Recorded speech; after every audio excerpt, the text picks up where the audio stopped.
illiteracy is a big problem that affects people from every race and gender all over the world.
One of the many things illiteracy affects is your health.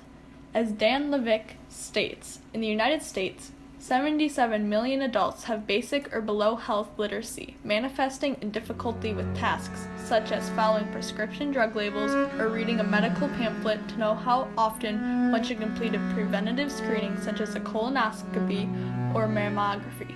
Page 2. This can lead to death because of the patient accidentally misusing a drug as seen in the clip. It could also lead to an early death due to a treatable disease because they refuse to go to the doctor because they know they won't be able to read the prescription given.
Illiterate people are slowly increasing.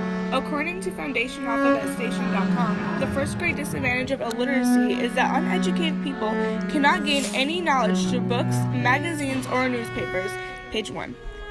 They cannot learn anything new through reading. This means they are at great disadvantages as compared to educated people. Educated people can easily learn all they like from books and writings or lecture or discussions. This specific con is a great impact on illiteracy. Illiteracy was a huge problem, specifically among slaves when Frederick Douglass was alive. It was a way to keep slaves ignorant and easier to control. This was the whole reason masters didn't teach their slaves how to read or write. Once Frederick learned how to read, he realized that this was the pathway to freedom. One reason Frederick would care about this crisis is that he felt he was in the dark and was worthless when he couldn't read, and wouldn't want anyone to experience what he did when there's no reason for it in this day and age. As to himself, it would do him no good, but a great deal of harm. It would make him disconnected and unhappy. Douglass, page 36.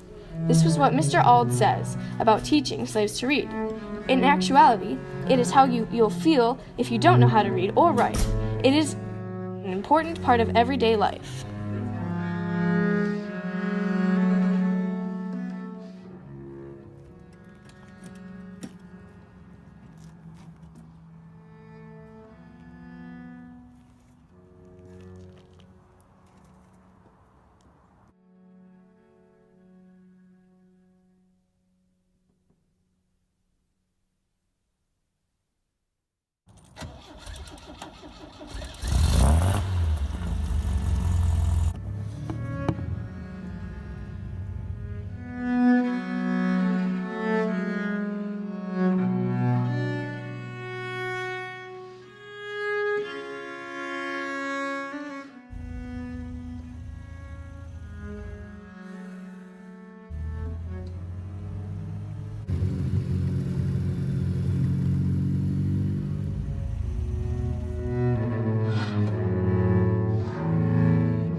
Many ideas for solutions to end illiteracy have been proposed by websites and organizations. In our opinion, the best solution to end illiteracy globally is to help children by giving them one-on-one assistance. If we start helping students in 6th grade and under, we can prevent them from falling into the hands of illiteracy. This solution can prevent future generations from meeting the same fate as illiterate citizens today. If supportive reading groups are put into place for students who are falling behind in their classes, the benefits would be very helpful for them. If they receive help from older students or adults, the students would feel safe and comfortable in a learning environment. You can help by donating books to organizations like BookAid International or Reach Out and Read, who will pass these books to kids onto students.